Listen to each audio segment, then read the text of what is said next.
트럼프 대통령이 그린란드 매입 가능성 등을 지속적으로 시사하며 나토와의 갈등이 격화하고 있습니다. 그러나 최근 중국의 미사일 방어 체계 확장과 우주 극지 전략이 구체화하면서 트럼프 대통령의 발언은 중국을 겨냥한 전략적 계산으로 보입니다. 그린란드는 북미와 유럽, 러시아와 중국을 잇는 전략적 요충지입니다. 특히 중국이 탄도미사일 전력과 함께 미사일 방어 체계를 강화하는 상황에서 그린란드는 조기경보 미사일 탐지 우주 감시의 핵심 거점으로 평가됩니다. 미사일 방어의 성패는 요격 미사일 자체보다도 얼마나 빠르고 정확하게 미사일을 탐지 추적하느냐에 달려있기 때문입니다. 중국은 최근 지상 레이더와 함께 우주 기반 조기경보 위성망을 확충하며 자국 본토 방어뿐 아니라 미군의 전략 자산을 견제할 수 있는 체계를 구축하고 있습니다. 이에 맞서 미국은 중국의 미사일 발사 징후를 최대한 앞단에서 포착할 수 있는 위치를 필요로 했고 그 최적지가 바로 그린란드였습니다. 실제로 그린란드에는 이미 미군의 조기경보 레이더 기지가 운용 중이며 이는 중국과 러시아의 탄도미사일 궤적을 감시하는 데 핵심적 역할을 합니다. 트럼프 대통령이 그린란드를 미국의 안보 문제라고 표현한 배경에는 중국의 미사일 방어 능력 강화가 미국의 핵 억제 전략을 흔들 수 있다는 위기의식이 자리 잡았던 것으로 보입니다. 중국이 방어망을 갖추게 되면 미국의 미사일 전력은 상대적으로 무력화될 수 있고 이는 전략 균형의 붕괴로 이어지기 때문입니다. 그린란드를 통해 중국 미사일의 발사 비행 종말 단계 정보를 선제적으로 확보하는 것은 이러한 위험을 상쇄하기 위한 핵심 수단입니다.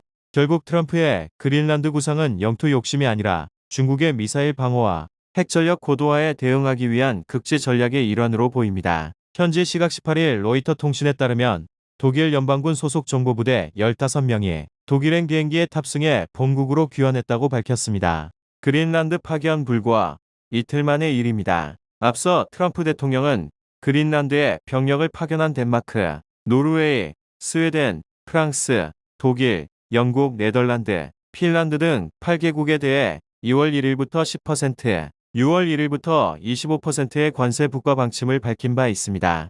트럼프 대통령은 MBC와의 전화 인터뷰에선 외부의 위협으로부터 국가 안보를 지키기 위해 그린란드가 필요하다고 강조하면서 자신의 노력에 저항하는 유럽 지도자들을 비판했습니다. 이어 유럽은 러시아와 우크라이나의 전쟁에 집중해야 한다며 유럽이 집중해야 할 것은 바로 그것이지 그린란드가 아니다라고 덧붙였습니다. 미국이 그린란드에 전략적 관심을 보이는 배경에는 안보, 자원, 지정학적 요인이 복합적으로 작용하고 있습니다. 그린란드는 북극 항로의 요충지로 지구온난화로 항로 이용 가능성이 커지면서 군사물리적 가치가 급부상했습니다. 미국은 이미 툴레 공군기지를 통해 미사일 조기 경보와 북극 방어의 핵심 거점을 확보하고 있으며 중국과 러시아의 북극 진출을 견제하려는 의도가 명확합니다. 또한 그린란드는 히토류를 비롯한 전략 광물의 보고로 평가됩니다. 반도체와 배터리, 무기 체계의 필수적인 자원을 안정적으로 확보하려는 미국의 공급망 전략과 맞물립니다.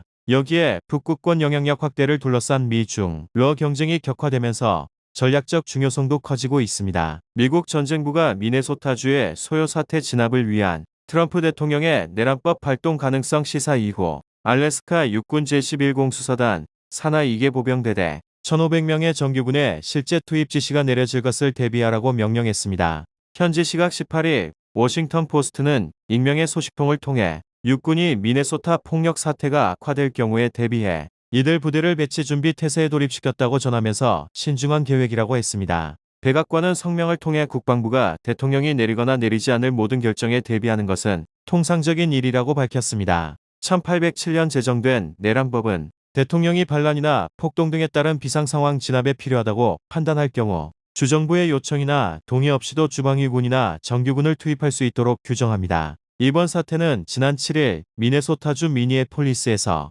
이민 단속을 벌이던 이민 세관 단속 공무원이 차량을 운전하던 30대 미국인 백인 여성을 총으로 쏴 숨지게 한 사건 이후 소요 사태가 확산됐습니다. 이 때문에 항의하는 시위대와 당국 간 충돌이 이어지며 긴장감이 고조됐습니다.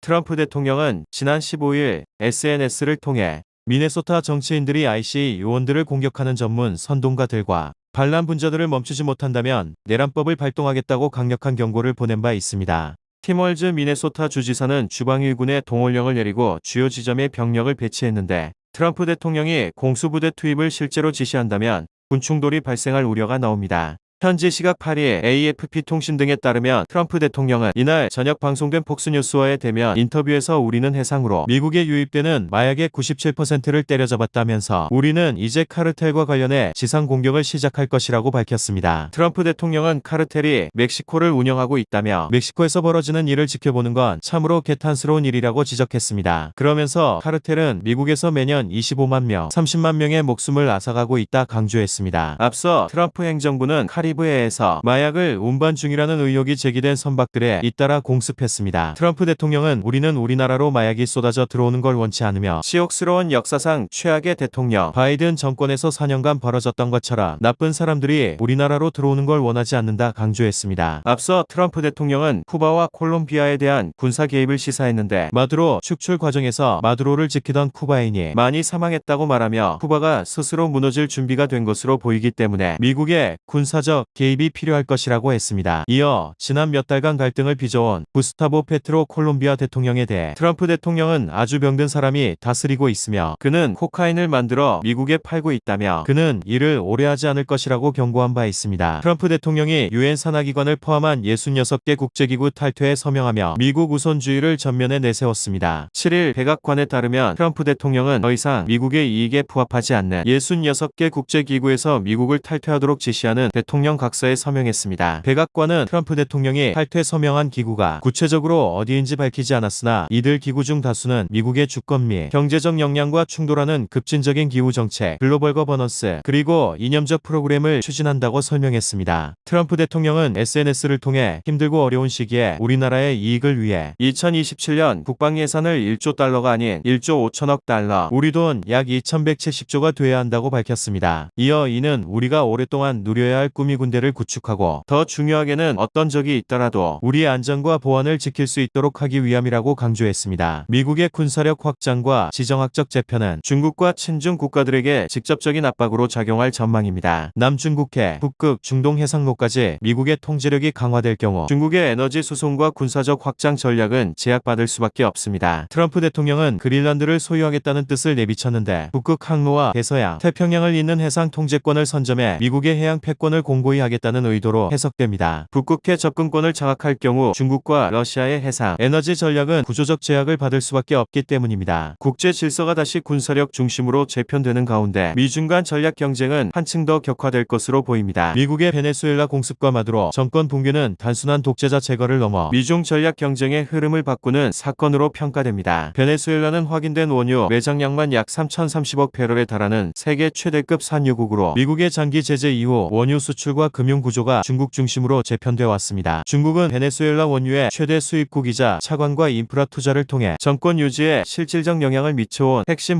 후원국이었습니다. 미국의 이번 군사 개입은 중국의 에너지 자원 파이프를 서반구에서 차단하려는 전략적 선택으로 해석됩니다. 특히 베네수엘라는 초중질유뿐 아니라 히토류 같은 전략 광물 잠재력이 거론되는 국가로 미국 입장에서는 석유를 넘어 방산 반도체, AI 등 첨단 산업의 필수적인 자원 확보 차원에서도 중요한 의미를 갖습니다. 현재 중국은 세계 히토류 매장량과 생산량 모두에서 압도적 우위를 점하며 공급망을 사실상 통제하고 있고 미국은 이를 국가안보 차원의 구조적 취약점으로 인식하고 있습니다. 결국 미국의 베네수엘라 공습 성공은 서반구에서 중국의 영향력을 약화시키는 동시에 대만을 둘러싼 미중 긴장 국면에서 미국이 말이 아닌 행동으로 의지를 보여준 사례입니다. 이는 미중 경쟁이 외교적 경고 단계를 넘어 실제 힘의 사형 국면으로 진입하고 있음을 시사한 것으로 보입니다. 트럼프 대통령은 쿠바와 콜롬비아를 비롯한 친중 국가들에도 군사력 사용을 언급하면서 향후 중남미 정세가 요동칠 전망입니다.